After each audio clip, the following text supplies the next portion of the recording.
అని బిగ్గరగా కేక వేశాను. ఆ మాటలకు నా దేవా నా దేవా నన్నెందుకు చేయి విడిచితివని అర్థం. మార్కు సువార్త 15వ అధ్యాయం 34వ వచన భాగం. ఈ యొక్క మాట సమయంలో సహోదరుడు రాజేష్ వచ్చి 4వ మాట ప్రభువారు శిలువలో పలికిన 4వ మాట ధ్యానం చేస్తారు. శ్రద్ధగా తెలియజేస్తూ ఉన్నాను. నాకంటే ముందు మాట్లాడే 3 మాటల్లో దేవుడు మహిమ పొందాలని ఆశిస్తున్నాను. చిన్న ప్రార్థన చేసుకొని 4 మాటలు మనం మాట్లాడుతున్నాం. అప్పుడే తండ్రి ప్రభుత్వ దేవ మీకు వందనాలు నేర్చుకుంటున్నాను ప్రభావ. ఏమాత్రం ఆధారలేని ప్రభావ మీరు నిలవబెట్టి ప్రవేశం మీరు నా కొరకు ప్రభావ లోకానికి వచ్చి మరణించి ప్రభావ శిలువలో బలియాగమయ్యారు. ఆ బలియాగం అయ్యేటప్పుడు ప్రభావ మాట్లాడేటువంటి మాటలో 4వ మాటలు నేను మాట్లాడబోతుండగా ప్రభు చూపించండి.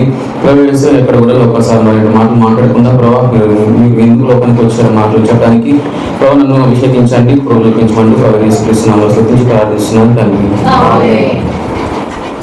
యేసుక్రీస్తు వారు శిలువలో మరణిస్తూ మాట్లాడిన మాటలో 4వ మాట ఏలీ ఏలీ లామా సబక్తా. మత్తయి సువార్త 27వ అధ్యాయము 46వ వచనం.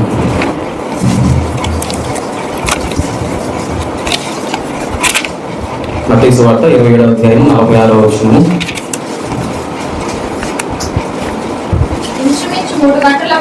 ఇంచుమించు 3 గంటలప్పుడు యేసు ఏలీ ఏలీ లామా సబక్తా అని బిగ్గరగా కేక వేశాను. చాలండి. ఇప్పటి వరకు యేసుక్రీస్తు ప్రభువు అప్పటి వరకు 3 మాటలు మాట్లాడున్నారు. అది ఇప్పుడు వరకు మనం విన్నాం కదా.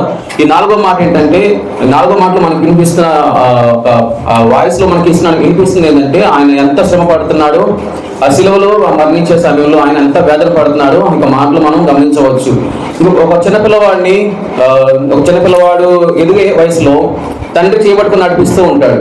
చేయబట్టుకుని నడిపిస్తున్నంతకాలం పిల్లవాడికి ఏమైనా అవుతుందా? ఏం కాదు.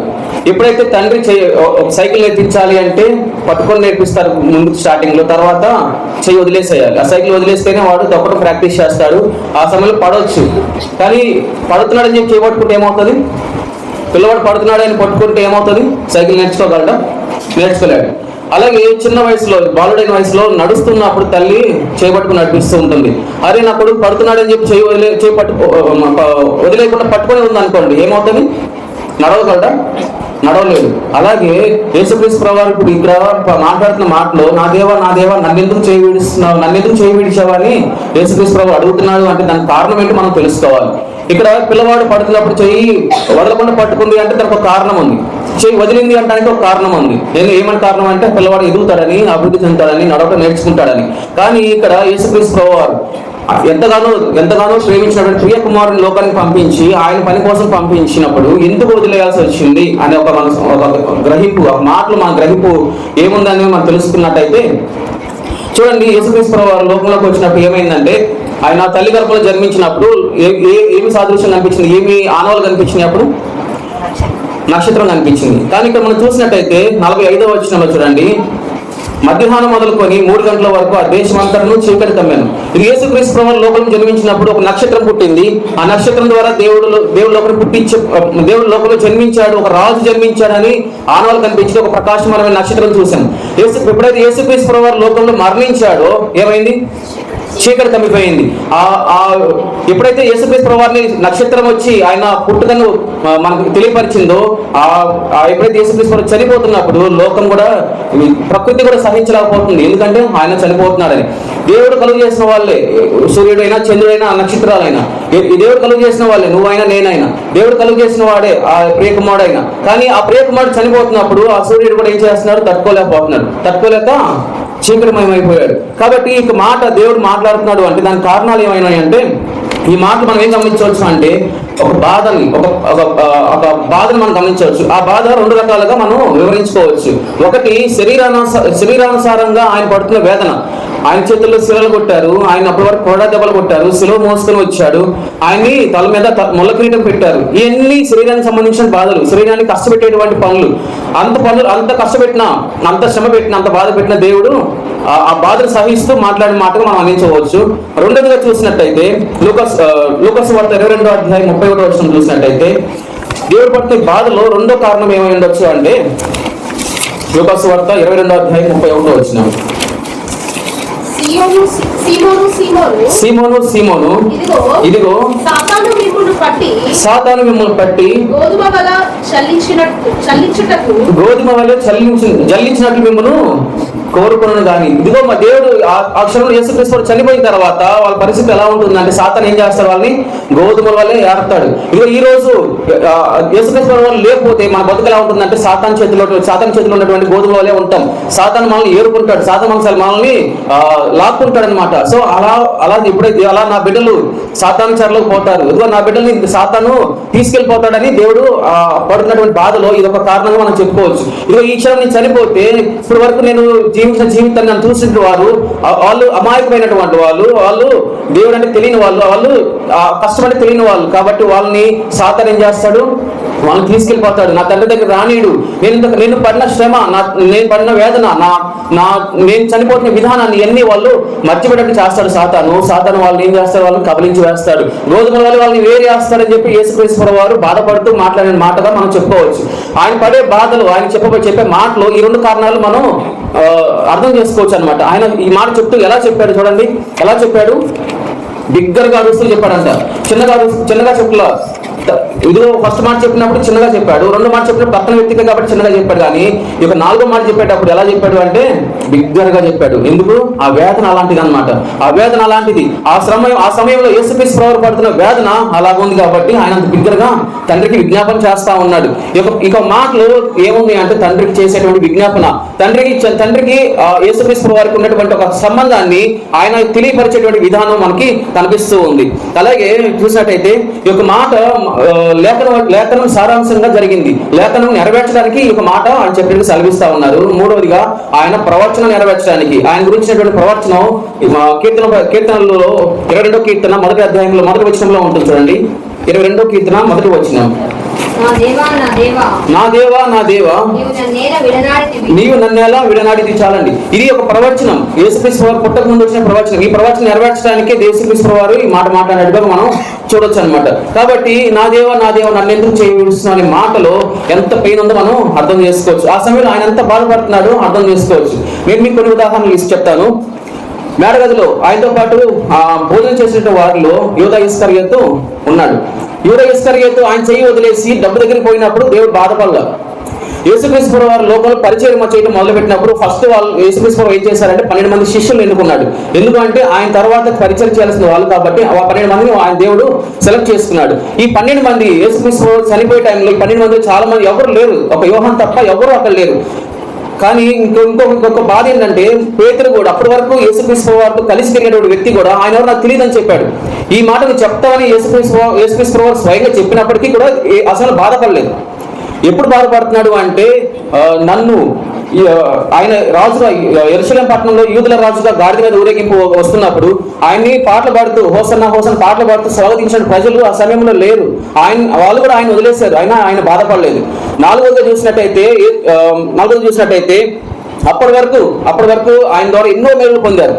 కుష్టి వ్యాధులు బాగుపడ్డారు, కుంటువారు బాగుపడ్డారు, ఇలా చాలా మంది బాగుపడ్డారు, చనిపోయిన వారు లేచారు, ఇలా చాలా మంది బాగుపడ్డారు. కానీ ఎవ్వరు కూడా ఆ సమయంలో ఆయన తోడుగా నిలబడలేదు. అందరూ ఆయన్ని వదిలేసినా కూడా ఆయన ఎక్కడ బాధపడలేదు. బాధపడకపోగా యేసుక్రీస్తు ప్రభువు వారికి ఉన్నటువంటి నమ్మకం ఏంటంటే యోహాను సువార్త 16వ అధ్యాయం 32వ వచనం. ఇంతమంది వదిలేసిన యేసుక్రీస్తు ప్రభువు వారికి ఉన్న నమ్మకం ఏంటంటే ఇదిగో మీలో ప్రతి వాడు ఎవరి ఇంటికి వాడు చెదిరిపోయి నన్ను ఒంటరిగా విడిచిపెట్టు గడియ వచ్చుచున్నది. వచ్చే ఉన్నది. అయితే తండ్రి నాతో ఉన్నాడు గనుక నేను ఒంటరిగా లేను. ఇది యేసుక్రీస్తు వారి నమ్మకం.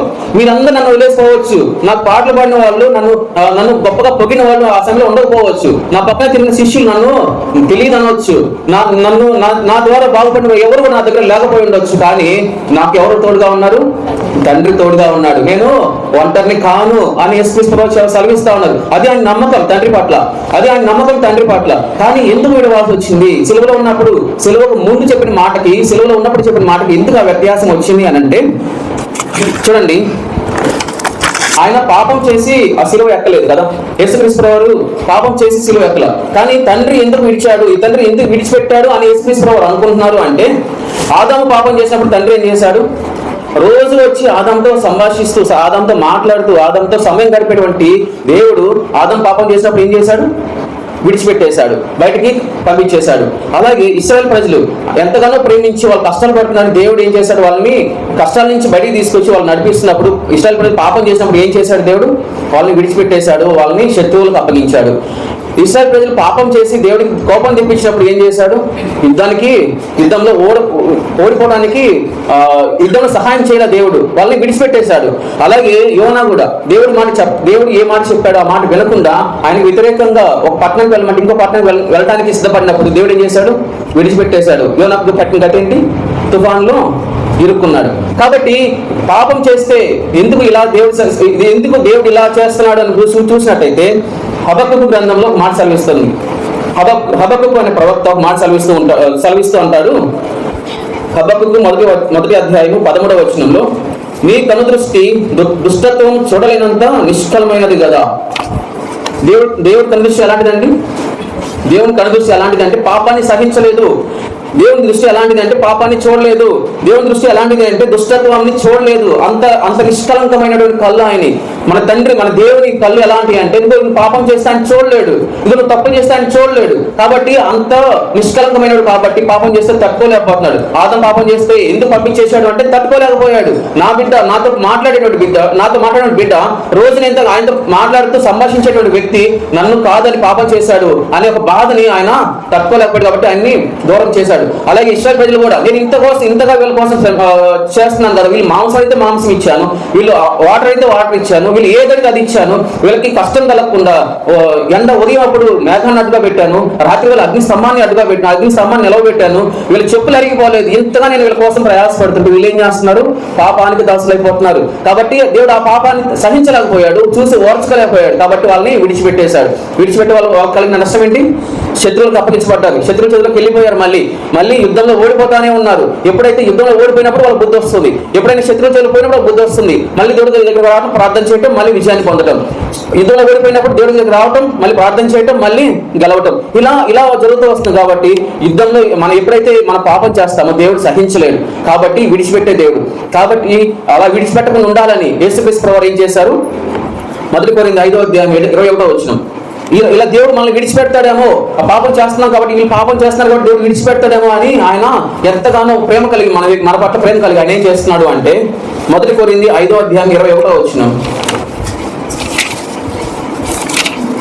2 కొరింథీ 5వ అధ్యాయం 21వ వచనం, ఎందుకనగా మనం ఆయన యందు దేవుని నీతి అగునట్లు పాపం ఎరుగని ఆయనను మన కోసం పాపంగా చేస్తాం. చాలండి. ఇదిగో మనం పాపం చేస్తే దేవుడు ఖచ్చితంగా మనం విడిచిపెడతాడు. ఇది మనం పాపం చేస్తే దేవుడు ఖచ్చితంగా మనం చేయి వదిలేస్తాడు. ఇది మనం పాపం చేస్తే ఖచ్చితంగా మనం శ్రమల పాలవుతాం. మనం పాపం చేస్తే ఖచ్చితంగా నాశనం అయిపోతాం. కాబట్టి అలా నాశనం మనకు రాకూడదు, మనం నశించిపోకూడదని యేసుక్రీస్తు ప్రభువు ఏం చేస్తాడు? ఆ పాపాన్ని ఆయన మీద వేసుకున్నాడు. కాబట్టి దేవుడికి దూరంగా వచ్చేసానని దేవుడు బాధపడుతూ ఉన్నాడు. పాపానికి తండ్రి స్వభావం ఏంటో కుమారుడికి తెలిసినందుకు ఎవరికైనా తెలుస్తుందా? తండ్రి స్వభావం ఏంటో, తండ్రి ప్రేమ ఏంటో, తండ్రి స్వభావం ఏంటో, తండ్రి ఆలోచనలు ఏంటో కుమారుడు తెలిసినట్టుగా ఎవరికి తెలియదు. కాబట్టి ఆ తండ్రి గురించి తెలిసిన కుమారుడు కాబట్టి ఆ తండ్రి ఎప్పుడైతే మన పాపం చేసి విడిచిపెడతాడేమో అని ప్రేమ కలిగి మన కోసము మన పాపాన్ని ఆయన మీద వేసుకొని తండ్రికి దూరంగా రావాల్సి వచ్చింది. కాబట్టి అదే ఎడబాటుతో దేవుడు ఇక్కడ యేసుక్రీస్తు ప్రభువు తండ్రిని వేడుకుంటున్నాడు. ఏమనంటే, దేవా నన్ను ఎందుకు చేయి విడిచావు? కాబట్టి ఈ రోజు ఆయన చేయి విడవకపోతే ఈ రోజు మనకి పాప క్షమాపణ లేదు. ఇదిగో దేవుడు నిన్ను విడవకపోతే, దేవుడు యేసుక్రీస్తు ప్రభువుని విడవకపోతే ఈ రోజు నీకు రక్షణ లేదు. దేవుడు యేసుక్రీస్తు ప్రభువుని విడవకపోతే దేవునికి నీకు సత్సంబంధాలు లేవు. దేవుడు యేసుక్రీస్తు ప్రభువుని విడచకపోతే ఆ రోజు దేవులకు తర నడిమి చిరిగేది కాదు. దేవుడు యేసుక్రీస్తు ప్రభువుని విడిచిపెట్టకపోతే ఈ రోజు నాకు పరలోక రాజ్యం లేదు, నిత్య రాజ్యము లేదు, నిత్య జీవంలో మనకు చేరం. కాబట్టి ఈ రోజు నన్ను నిత్య జీవంలో చేర్చడానికి, ఈ రోజు నేను ఆయనతో కలిసి జీవించడానికి యేసుక్రీస్తు ప్రభువు లోకానికి వచ్చి మన పాపాన్ని ఆయన మీద వేసుకుని తండ్రికి దూరంగా వచ్చాడు. ఆ తండ్రికి దూరమైన ఒక క్షణాన్ని యేసుక్రీస్తు ప్రభువు తట్టుకోలేకపోతా ఉన్నాడు. ఇదిగో మనం ఏం చేస్తాం? మనకు బాగా తెలిసిన వాళ్ళు, లేకపోతే మనకు బాగా ఇష్టమైన వాళ్ళు, మన ఫ్రెండ్స్ ఎవరైనా మనకు దూరం అయిపోతే మనం ఏం చేస్తాము? చాలా బాధపడతాం. ఇంకో మన పేరెంట్స్ లేకపోతే మన రిలేటివ్స్ ఎవరైనా దూరం అయిపోతే మనం ఏం చేస్తాం? చాలా బాధపడతాం. అలాంటిది దేవుని ప్రియకుమారుడుగా లోకానికి వచ్చి దేవుని కార్యం జరిగిస్తున్నటువంటి వ్యక్తి ఆ శ్రమల్లో, ఆ కష్టాల్లో దేవుడు నన్ను విడిచిపెట్టాడేమో అని ఆయన అంతగా వేదన పడుతూ ఉన్నాడు, అంతగా ఆయన దుఃఖిస్తూ ఉన్నాడు. అంతగా ఆయన శ్రమపడుతుంది. ఆయన ఆ సమయంలో శిలువలో మరణించకపోతే ఈ రోజు నీకు నాకు రక్షణ లేదు. మన పాపాలకి ఆయన ప్రాయశ్చిత్తం చేయకపోతే ఈ రోజు మన దేవుడు మనల్ని చేయి విడిచిపెట్టేసేవాడు. ఆయన చేయి విడిచిపెట్టితే మన పరిస్థితి ఎలా ఉంటుందో నేను చెప్పాను కదా. మనం శత్రువుల చేతికి వెళ్తాం, మనం నాశనం అయిపోతాం, మనము కష్టాల్లోకి పోతాం, మనము నశించిపోతాం. కాబట్టి అలా నశించిపోయే గుంపులు మనం వండుకున్న నిత్య జీవం మనం ఉండాలి. కాబట్టి యేసుక్రీస్తు ప్రభువు లోకానికి వచ్చాడు, మన పాపాన్ని ఆయన మీద వేస్తున్నాడు. కాబట్టి తండ్రి చేత ఆయన విడిచిపెట్టబడ్డాడు. తండ్రి విడిచిపెట్టకపోతే ఈ రోజు మనకి రక్షణ లేదు. ఆయన మనం పట్టుకున్న మనల్ని నిత్య జీవనం వార్తలు చేయాలి అని అనుకున్నాడు. కాబట్టి తనకు మరి ప్రియకుమారుని పంపించాడు. ఆ ప్రియకుమారు ద్వారానే మనకి రక్షణ ఇచ్చాడు. ఆ సమయంలో నీ కోసం నా కోసమే కదా యేసుక్రీస్తు ప్రభువు లోకంలో జీవించింది. నీ కోసం నా కోసమే కదా లోకంలో ఆయన మరణించింది. నీ కోసం నా కోసమే కదా శిలువలో అన్ని త్యాగాలు, అన్ని కష్టాలు, అన్ని శ్రమలు అనుభవించింది. ఈ రోజు ఆ శ్రమలను గుర్తు చేసుకుంటున్నాం. మనం ఏం చేయాలి అంటే ఈ రోజు ఈ తండ్రి చేతిలో నుంచి మనం విడిచిపెట్టుకోకుండా, తండ్రిని మనం విడిచిపెట్టకుండా, తండ్రి మన చెయ్యి విడిచిపెట్టకుండా మనం ఆయనకి ప్రార్థన చేస్తూ నిత్యం ఆయనలో జీవించాలి. ఆయన నిత్య జీవానికి మనం వారసులు అవ్వాలి. కాబట్టి ఆ ప్రేమ కలిగి దేవుడు లోకానికి వచ్చాడు. కాబట్టి ఆ ప్రేమను క్రియల రూపంలో చూపించాడు. కాబట్టి ఆ క్రియల రూపంలోనే ఆయన మన పాపాల కోసం, కేవలం మన పాపాల కోసమే ఆయన శిలువలో బలియాగం అయ్యాడు. కాబట్టి అంత ప్రేమను, అంత త్యాగాన్ని మనం నిర్లక్ష్యం చేయకుండా, అదిగో ఆయన నా కోసం వచ్చాడు, ఆయన చేయి విడిచిపెట్టకపోతే నాకు రక్షణ లేదు. ఆ రోజు ఆయన యేసుక్రీస్తు ప్రభువు వారు చేయి విడిచిపెట్టాడు కాబట్టి ఈ రోజు మనకు రక్షణ వచ్చింది. చూడండి, యేసుక్రీస్తు ప్రభువు లోకంలో జీవించినప్పుడు ఎప్పుడైతే ఆయన పరిచర్లోకి వచ్చాడో, ఎప్పుడైతే ఆయన బాప్తిసం తీసుకున్నాడో, దేవుడు ఆకాశం నుండి దూతలను పంపించి పరిచర్య చేశాడు. దూతలను పంపించి ఆయన ఓదార్చాడు. దూతలను పంపించి ఆయనకి బలపరిచాడు. యేసుక్రీస్తు ప్రభువు వారి లోకంలో దాదాపు 4 సార్లుగా మనం బైబిల్లో చూడొచ్చు. ఆయన బాప్తిసం తీసుకున్నప్పుడు నేను ఆనందిస్తున్నాను అనే ఒక స్వరం ఆకాశం నుంచి వినిపించింది. ఆయన సాతాన్ని ఎదిరించినప్పుడు పరలోకం నుంచి ఒక దూతలు వచ్చి ఆయన పరిచయం చేశారు. అలాగే యేసుక్రీస్తు ప్రభువు వారు కష్టంలో ఉన్నప్పుడు, శ్రమలో ఉన్నప్పుడు ఆయన్ని ఓదార్చారు. ఎన్ని దేవుడు తన ప్రియకుమారుడు కూడా చేశాడు. కానీ శిలువలో నీ కోసం నా కోసం బలియాగా ఉంటున్నప్పుడు ఆయన ఏం చేశాడు? ఆయన చెయ్యి విడిచిపెట్టాల్సి వచ్చింది. కేవలం ఆయన చెయ్యి విడిచిపెట్టకపోతే మనకు రక్షణ లేదు.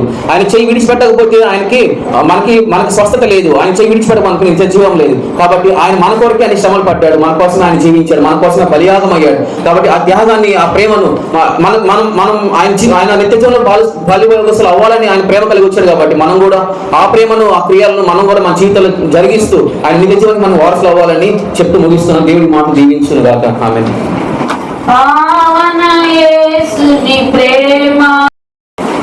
ప్రియులారా, క్రీస్తు ప్రభు వారు శిలువలో పలికిన 5వ మాట, యేసు లేఖనము నెరవేరినట్లు నేను దప్పికొనుచున్నాను. నేను యోహాను సువార్త 19వ అధ్యాయం 28వ వచనం. ఈ మాట సహోదరుడు టి అశోక్ కుమార్ బాబాయ్ ధ్యానం చేయాలని కోరుతూ ఉన్నాం. మనం ధ్యానించుకుంటూ ఉన్నాం. ఇంతవరకు దేవుని పిల్లల ద్వారా 4 మాటలు ఆయన మనతో మాట్లాడారు. 5వ మాట, నా దప్పికి తీర్చాడు. అదే నా 5వ మాట, ఆయన స్వరూపము కోల్పోయాడు, సొగసు కోల్పోయాడు, నీ కొరకు నా కొరకు నలుగగొట్టబడ్డాడు. ఆయన 5వ మాటకు వచ్చేసరికి ఆయన రూపము మారిపోయింది, చిల్లపింపులు ఎండిపోయాడు. భయంకరమైనటువంటి శిలువ మరణం ప్రభువారు మన అనుభవిస్తూ మరి 7 మాటలు మన కోసం, మరి మనం రక్షించే దానికోసం, మన పరలోకానికి తండ్రితో సమాధానపరిచి మనం ఆయన సన్నిధిలో జీవించడానికి దేవుడు మనకి మంచి రక్షణ భాగ్యాన్ని దేవుడు మనకు దయచేశాడు. అందుకని ఆయన అంటున్నాడు, లేఖనములు నెరవేరినట్టు నేను జరిపించవచ్చు. లేఖనములను నెరవేర్చాడు. లేఖనాలు నువ్వు నేను నెరవేర్చలేను. ఆయన వాక్యం, ఆయన ఆజ్ఞలు నెరవేర్చలేనటువంటి ఆ యొక్క ఆజ్ఞలను ఆయన నెరవేర్చాడు. ఈ భూమి మీదకి వచ్చి ఆయన మన కొరకు తగ్గించుకొని ఈ భూమి మీద శిలువలో ప్రాణం పెట్టాడు. అందుకని నేను దప్పికే అగులుచున్నాను, దాహం అవుతాను. నువ్వు చివరిగా ఆయన యొక్క ప్రాణం విడవనై ఉంటున్నాడు. నువ్వు లేఖనములు అన్నీ కూడా నెరవేర్చాడు. నీకు నాకు అడ్డు లేకుండా ఎత్తివేశాడు, తీసివేశాడు, తుడిచివేశాడు, కొట్టివేశాడు, తీసివేశాడు, తుడిచివేశాడు, నెరవేర్చాడు. నీ వల్ల నా వల్ల కానీ పరిస్థితిని అంతటిని ఆయన ఏం చేశాడు? తొలగించి మనకి పరలోక మార్గాన్ని సుగమనం చేశాడు. అందరు చెప్పిన హల్లెలూయా. హల్లెలూయా. ఇటు దేవుణ్ణి మనం ఎంతైనా ఆరాధించాలి. ఇది ఆయన దాసుని ద్వారా మనకి ఈ పరిశుద్ధ స్థలాన్ని ఏర్పాటు చేసుకుని ఆయన పనిని మనకి తిరుగు నెరవేర్చి ఆయన శిలువలో మాటలు పలికి నేను దప్పిక గురించున్నాను, మన దప్పిక తీరుస్తున్నాను. అందుకని అంటున్నాడు యోహాను సువార్తలో 19:28 నేను దప్పిక గురించి. ఆదికాండం 24:20 మనం గమనించినట్లయితే రిబ్కా దప్పిక తీరుస్తూ ఉంది, ఒంటెలకు నీళ్లు పోస్తూ ఉంది. మనం కూడా దప్పిక తీర్చుకునే వారిగా ఉండాలి. ఎలీయాజరుకు నీళ్లు పోస్తాం, తన ఒంటెలకు నీళ్లు పోస్తాం. చదవమ్మా. త్వరగా గాడిలో తన కడవ కుమ్మరించి తిరిగి చేరుటకు ఆ బావిని పరిగెత్తుకొని పోయి ఆయన ఒంటెలన్నిటికీ నీళ్లు పరిగెత్తుతా ఉంది. నేను ఆ జీవితాలు ఎలా ఉన్నాయి? దాహము తీర్చేవారిగా ఉండాలి, దాహం తీర్చేవారిగా ఉండాలి. దేవుని వాక్యము, నీరు ఆయన వాక్యము దాహం తీరుస్తూ ఉంది. ఇదిగో తండ్రి వీరేమి చేయుచున్నారో రిబ్కా దాహం తీరుస్తున్నప్పుడు దేవుడు జ్ఞాపకం చేసుకుంటున్నాడు. రిబ్కాని జ్ఞాపకం చేసుకొని, రిబ్కా చరిత్ర మనకు అందరికీ తెలుసు. ఇస్సాకుకి భార్యగానే వాక్యముతో నింపబడి ఆమె జీవించినట్లుగా మనం చూస్తాం. తండ్రి గొర్రెలను మేపుతున్నది కనుక మన జీవితాల్లో మనము రిబ్కా వలె దాహం తీర్చేవారు. ఆయన మన దాహం తీర్చారు శిలువలో. ఆయన లేఖనములు నువ్వు నేను చదవటానికి యోగ్యులము కాదు ఈ పరిశుద్ధ గ్రంథము. అటువంటి ఈ లేఖనాలని నువ్వు నేను పఠించటానికి, వీటిని మనము అవలంబించటానికి యోగ్యులనుగా చేశాడు యేసయ్య. ఈ పరిశుద్ధ గ్రంథము నీకు నాకు యోగ్యులను కాదు. నేను యోగ్యుడను కాదు అంటున్నారు చాలామంది బిడ్డలు. అటువంటి యోగ్యత లేని నిన్ను నన్ను ప్రేమించి ఆయన సన్నిధిలో కూర్చోబెట్టాడు.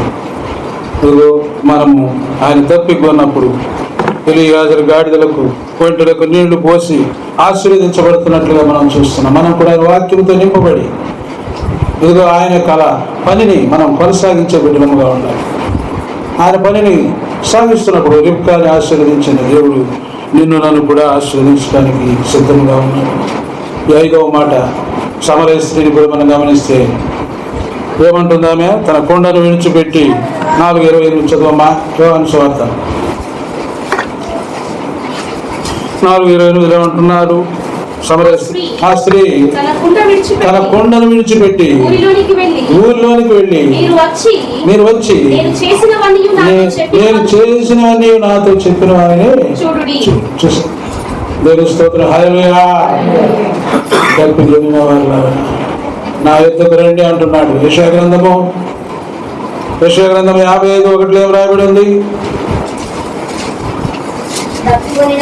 తప్పిపోయిన వాళ్ళారా నీళ్ళ యొద్దకు రండి, రూకలు లేని వాళ్ళారా మీరు వచ్చి కొన్ని భోజనము.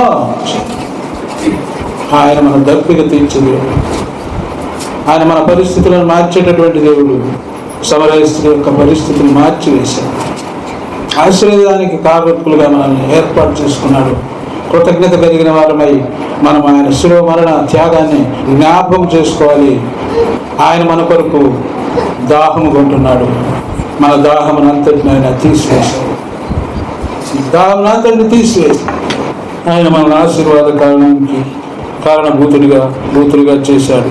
అందుకని అంటే దప్పిపోయిన వాళ్ళ నీళ్ళ యొద్దకు ఆయన వాక్యం యొద్దకు మనం వస్తే, ఆ కల్వరిలో మనం ఉంటే ఆయన మన దప్పిక తీరుస్తాడు. ఆయన ఆశీర్వాదానికి చిన్నవానికి అందరూ చెప్పండి హల్లెలూయా. ఆయన సన్నిధిలో ఉన్న బిడ్డలను ఆయన విడిచిపెట్టే దేవుడు కాదు. మొర వింటాడు. జీవజలముల ఓటను నీకు నీ బిడ్డలకు అందిస్తాడు. కనుక మనము నిర్లక్ష్యం చేయకూడదు. ఈ 5వ మాటలో నేను దప్పికొనుచున్నాను. ఆత్మల దప్పిక గలవాడై దప్పికొంటున్నాడు. ఆయన శరీరంలో మొత్తము నీ కొరకు నా కొరకు ఖర్చు వేశాడు. ఏమీ లేదు, ఆయన బలహీనుడైపోయాడు. నేను దప్పికొనుచున్నాను. లేఖనాలు అంతా భయంకరమైనవి, పరిశుద్ధమైనవి. వాటిని నెరవేర్చడానికి మన ప్రియ ప్రభువారు నలుగుబట్టబడి మన యొక్క దాహమును తీర్చడానికి ఆయన దాహము కొన్నాడు. దాహము కొని మన ఆశీర్వాదానికి, మనకి ఆ జీవజలములను ఆయన మనకి అందించి ఆనాడు హాగరును మరి ఆశీర్వదించిన రీతిగా నిన్ను నన్ను ఆశీర్వాదాలకు కారకులుగా మనం ఏర్పాటు చేసుకున్నాడు కల్వేరులో. ఈ 5వ మాట మనము హృదయంలో దాచిపెట్టుకోవాలి, విడిచిపెట్టకూడదు. నీటి బుగ్గల యొక్క ఆయన మనల్ని నడిపించినట్లుగా మనం చూస్తున్నాం. నిర్గమకాండము 15:27లో మనం గమనించినట్లయితే, నిర్గమకాండం 15:27 ఇశ్రాయేలీలు తరువాత వారు ఏలీమునకు వచ్చిరి. అక్కడ వారు 12 నీటి బుగ్గలను 70 ఈత చెట్లను ఉండెను. వారు అక్కడనే ఆ నీళ్ల యొద్ద అదే చెప్పండి, హల్లెలూయా. ఆయన విడిచిపెట్టే దేవుడు కాదు.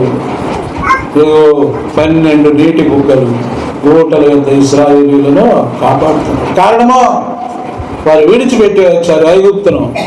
చెట్లు నీటి బుగ్గల యొక్క ఇదిగో సంఖ్యాకాండంలో మనం గమనించినట్లయితే 20:11లో నీళ్లు సమృద్ధిగా ప్రవహించను బండను కొట్టగా. ఎవరా బండ? మన ప్రభు అయినా. చదువమ్మా. అప్పుడు మోషే తన చెయ్యి ఎత్తి 2 మార్లు తన కర్రతో ఆ బండను కొట్టగా నీళ్లు సమృద్ధిగా.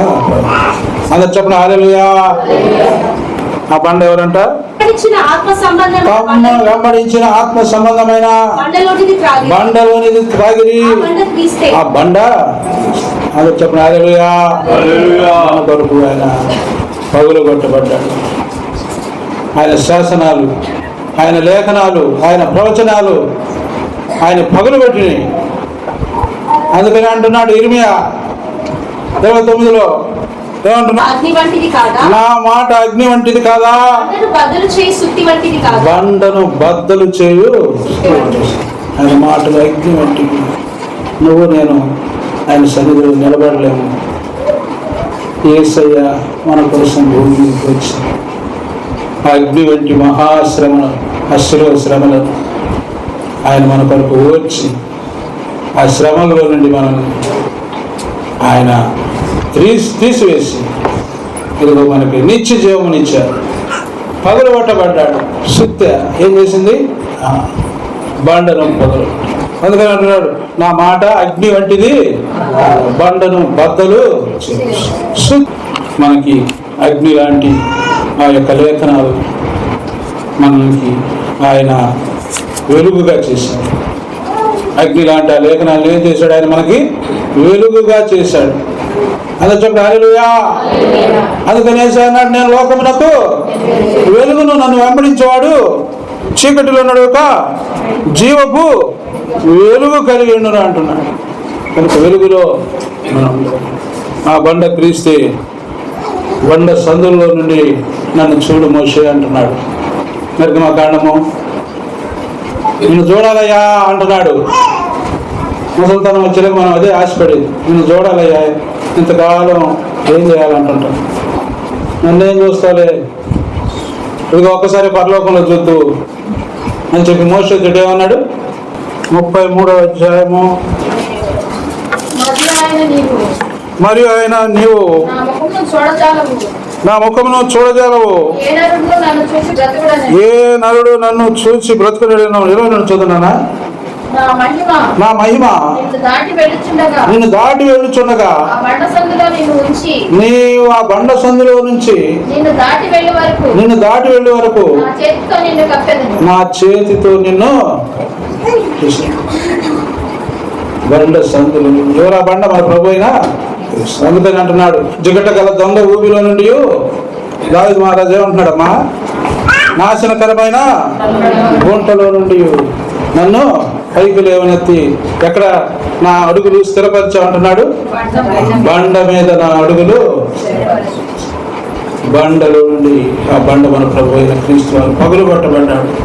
నీ కొరకు నా కొరకు పగులు పట్టబడి జీవ జలములను మనకు అందించాడు. ఆయన వాక్యాన్ని అందించాడు. ఆయన వాక్యాన్ని చదివే అర్హులం కాదు మనం అర్హత లేని వాళ్ళం. ఈ యొక్క ప్రవచనాలు, ఈ లేఖనాలు అగ్ని వంటివి, శుద్ధ వంటివి. వాటన్నిటిని ఆయన చల్లార్చాడు. వాటిలో పవర్ లేకుండా చేసి మనకు అనుకూలంగా మార్చి ప్రేమ. ఇప్పుడు వాక్యం అంతా కూడా ఏమైపోయింది? దేవుడు ప్రేమయ్యి, దేవుడు ప్రేమయ్య. అందుకని అంటున్నాడు, దేవుడు లోకమును, చెప్పండి అమ్మా, వాక్యం నాకు రాదు, కాగా తన అద్వితీయ కుమారుని పుట్టిన వాడిని ఎందుకు విశ్వాసం ఉంచి ప్రతి వాడును ప్రేమగా మారిపోయిందమ్మా పరిశుద్ధ గ్రంథం. లేఖనాలన్నీ కూడా ఏమైపోయినాయి? మార్పు చేయబడి ఆదామవ్వల దోషం ద్వారా ప్రవచనాలన్నీ మనకి ముళ్ళుగా మారిపోయి ఉన్నాయి, బల్యాలుగా ఉన్నాయి, నరకానికి బాతులు ఉన్నప్పుడు దేవుడు ఆ ప్రియ కుమారుని మన కొరకు పంపించి పరిశుద్ధ గ్రంథమును ప్రేమ గ్రంథముగా మార్చారు. పరిశుద్ధ గ్రంథమును ప్రేమ, దేవుడు లోకమును ఎంతో ప్రేమించి తన అద్వితీయ కుమారుని ఈ భూమి మీదకి పంపించి మనకి ఈ రక్షణ భాగ్యమును, ఈ పరిశుద్ధ గ్రంథమును ధ్యానించే భాగ్యము, పరిశుద్ధ గ్రంథమును ధ్యానించుకొని ఆయన మార్గములో నడిచే ధన్యతను, ఆయనతో మనము సాగిపోయే భాగ్యాన్ని మన జీవితంలో మనకి ఇచ్చాడు. కనుక మనం నిర్లక్ష్యం చేసుకోకూడదు. అందుకని జలములను కుమ్మరించదను, కుమ్మరించదను, నీటి కాలువల యొద్ద నాటబడిన నిరవంజి చెట్ల వలె గడ్డిలో ఎదుగునట్లు వారు. 17:5 చదవమ్మా. 17:5 పక్కనే కదా.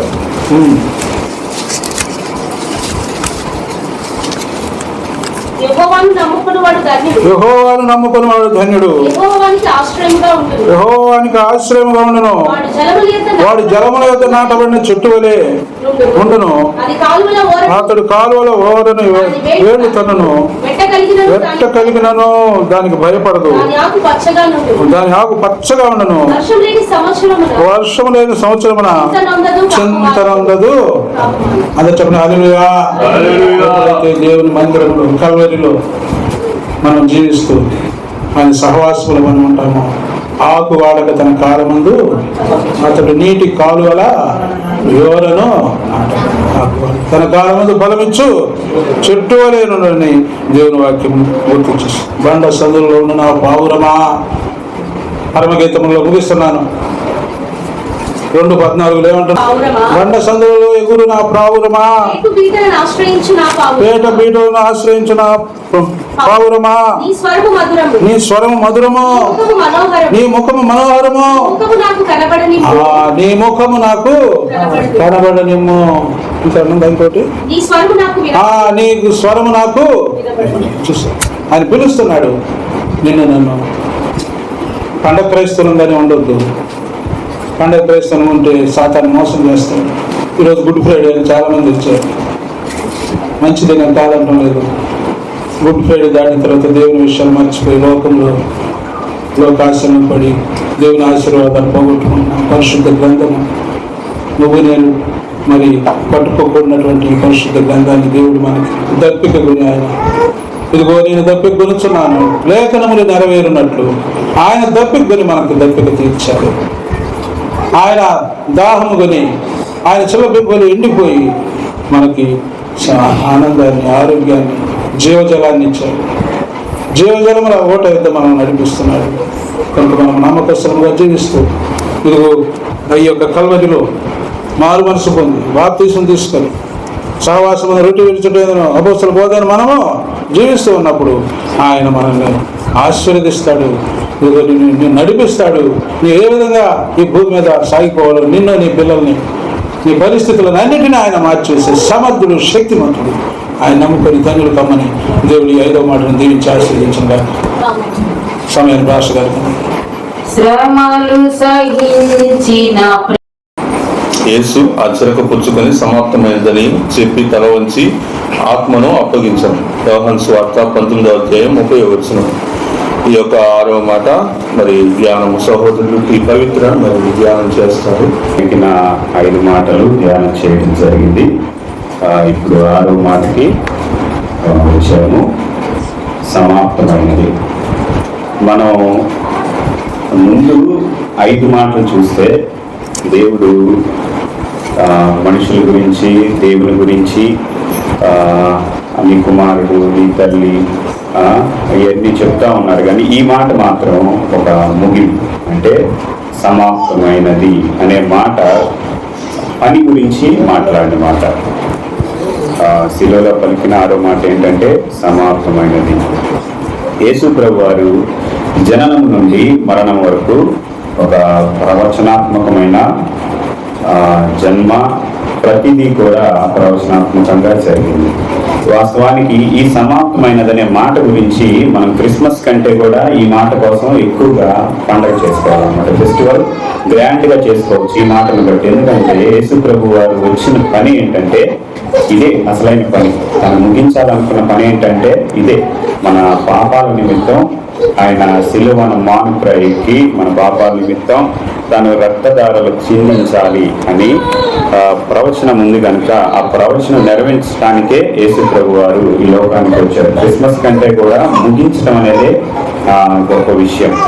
సమాప్తమైనది అనే మాట ఏమి తెలియజేస్తుందంటే యేసుక్రీస్తు వారు ముగించిన పనిని, ఏదైతే ఆయనకి ఏర్పాటు చేయబడిన పని, సిద్ధపరచబడిన పనిని ముగించిన దాన్ని గురించి తెలియజేస్తుంది. అలానే సమాప్తమైనది ఏం తెలియజేస్తుందంటే విజయాన్ని తెలియజేస్తుంది. ఈ సమాప్తంలో విజయము ఉందన్నమాట. ఎప్పుడైతే ఒక పని మనం ముగిస్తామో ఆ ముగించినప్పుడు దాంట్లో ఏముంటుందంటే విజయం ఉంటుంది. అలానే ఈ సమాప్తమైనది అనే మాటకి ఏముంటుందంటే సంతోషం ఉంటుంది.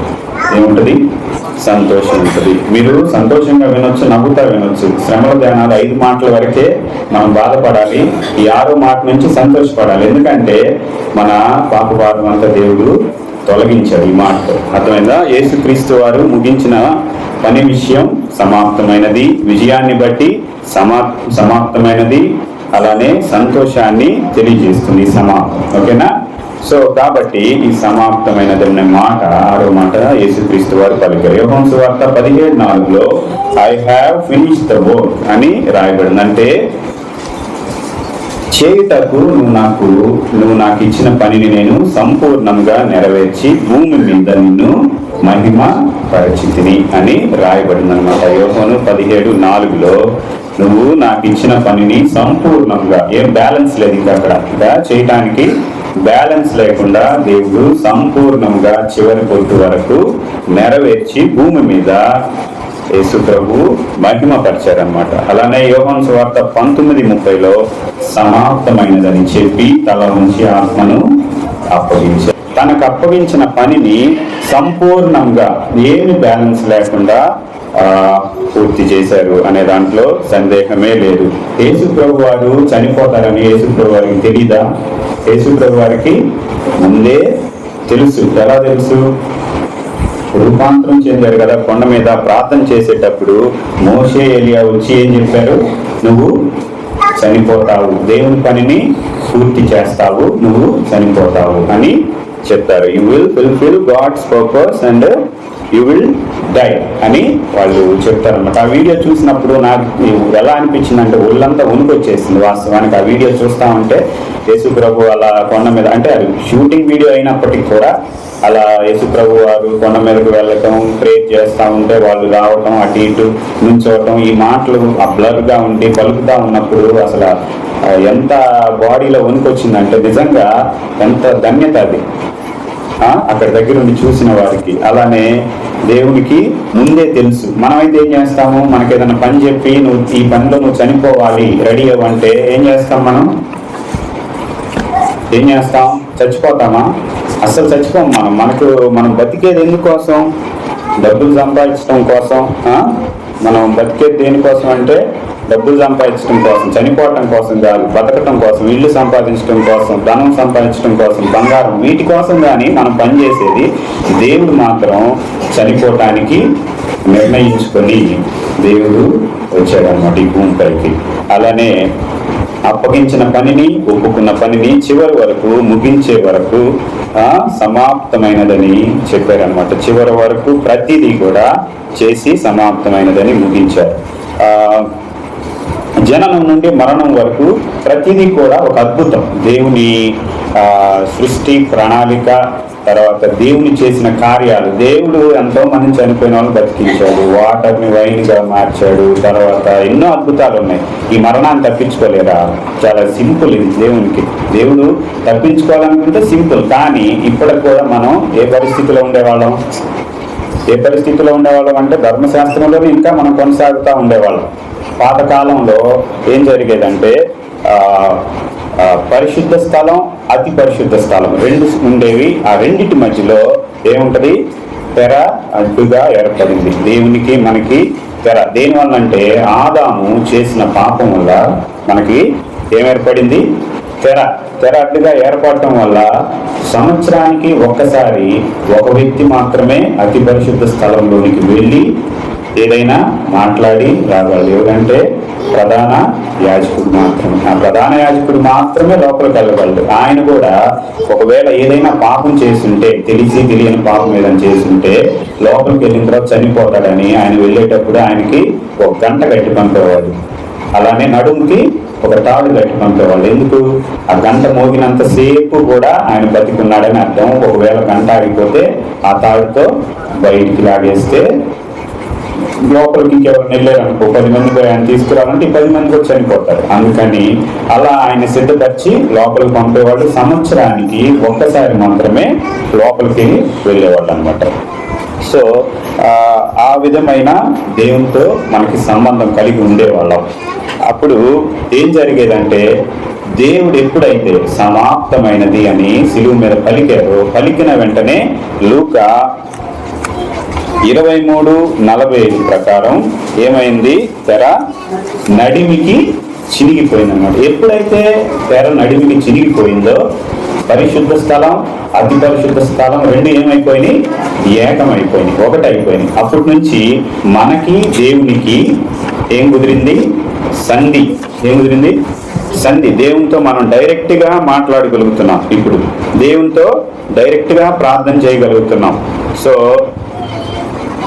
మన పాప భారం తనపై వేసుకొని నీకు నాకు దేవునికి అడ్డుగా ఉన్న తెర తొలగిపోవటం ద్వారా రక్షణ భాగ్యం కలిగింది. దేవునితో ముఖాముఖిగా మాట్లాడే భాగ్యం కలగటానికి కారణం ఏంటంటే, యేసుక్రీస్తు వారు శిలువలో సంపూర్ణమైనది, సమాప్తమైనది అని పలికిన మాట వల్లే ఇది మనకి ఇవ్వబడిందనమాట. అలానే యేసుక్రీస్తు వారు ఏమి సమాప్తం చేశారని మనం చూసినట్లయితే, పాపములను ఏం చేశారు? పాపములను విరిచివేశారు, వేసి సమాప్తమైనది అని చెప్పారు. 1 యోహాను 3:5 ప్రకారం పాపములను విరిచివేసి సమాప్తమైనది అని చేశారనమాట. అలానే రెండోది చూసినట్టయితే ఆయన మన బలులను సమాప్తం చేశారు. అనుదిన బలి, పాప బలి అని అనేకమైన బలులను, ఆయన బలులు లేకుండా ఆయనే బలి అయి బలులను సమాప్తము చేశారు. మూడవదిగా మనం చూసినట్లయితే మరణపు ముళ్ళును విరిచి మరణాన్ని సమాప్తము చేశారు. ప్రజలకు మరణం అంటే భయం ఉండేది. ఆ భయము క్రీస్తు యేసు వలన, పునరుద్ధానం ఉండటం వలన మరణం అనేది పోయి భయము తొలగిపోయింది. 1 కొరింథీ 15:52 ప్రకారం ఓ మరణమా నీ ముల్లెక్కడా, ఓ మరణమా నీ విజయం ఎక్కడా అని రాయబడి ఉన్న ప్రకారం మరణం మీద మనకి భయము తొలగిపోయింది. అలానే రక్షణ ప్రణాళిక సమాప్తం చేశారు. నా ద్వారా రక్షణ పొందవచ్చని రక్షణ ప్రణాళికను ఏం చేశారు? దేవుడు సమాప్తము చేశారు. 5వది ధర్మశాస్త్రమును సమాప్తము చేశారు. రోమా 10:4లో క్రీస్తు ధర్మశాస్త్రానికి సమాప్తి అయి ఉన్నాడు అని రాయబడి ఉన్న ప్రకారం ధర్మశాస్త్రమును సమాప్తము చేశారు. అంటే ధర్మశాస్త్రం పాటించటం వలన ధర్మశాస్త్రాన్ని పాటించని అవసరం లేదు, క్రీస్తు ధర్మశాస్త్రాన్ని పాటించాలి అనేది కొత్త నిబంధన ప్రకారం తీసుకొని రావడం జరిగింది. 6వ పాయింట్ మనం చూస్తే యేసుక్రీస్తు ప్రవచనాలను సమాప్తం చేశారు. శిలువ మరణమైన ఎంత భారమైన భరించి ఆయన ఏం చేశారు? యేసుక్రీస్తు ప్రవచనాలను సమాప్తము చేశారు. 7వ చూసినట్లయితే 7వ పాయింట్, తండ్రి తనకు అప్పగించిన పనిని సమాప్తం చేశారు. యోహాను 17:4 ప్రకారం నీవు నాకు ఇచ్చిన పనిని నేను సంపూర్ణంగా నెరవేర్చి భూమి మీద నిన్ను మహిమపరిచితిని అని సిలువపై సమాప్తమైనదని యేసుక్రీస్తు వారు ఏం చేశారు? పలికారు. కాబట్టి నీవు నేను మనం అనుకున్న పనులను సమాప్తం చేస్తున్నామా, మధ్యలో విడిచిపెడుతున్నామా, ఎలా ఉన్నాం అనేది మనం ఆలోచించుకోవాలి. యేసుక్రీస్తు వారు వచ్చిన ప్రణాళిక ఏంటి? ఎందుకు వచ్చారు ఈ లోకానికి? ఏం చేయడానికి వచ్చారు? తన ప్రణాళికను పూర్తిగా ముగించిన తర్వాతే సమాప్తమైంది అన్నారు. కానీ కొంచెం మీకోసం ఉంచాను, మీరు అది చేయండి, నేను వెళ్తున్నానని చెప్పలేదు. కనుక సమాప్తం చేయాలి. ప్రతి పని కూడా ఏం చేయాలి? సమాప్తము చేయాలి. ఇది 6వ మాట. ఒక పల్లవి పడుతున్నాం. విజయ గీతము మోగింది కలువరి సిలువలో, విజయ పతాక ఎగిరింది పునరుద్ధానములో, విజయ గీతిక మోగింది కలువరి సిలువలో, విజయ పతాక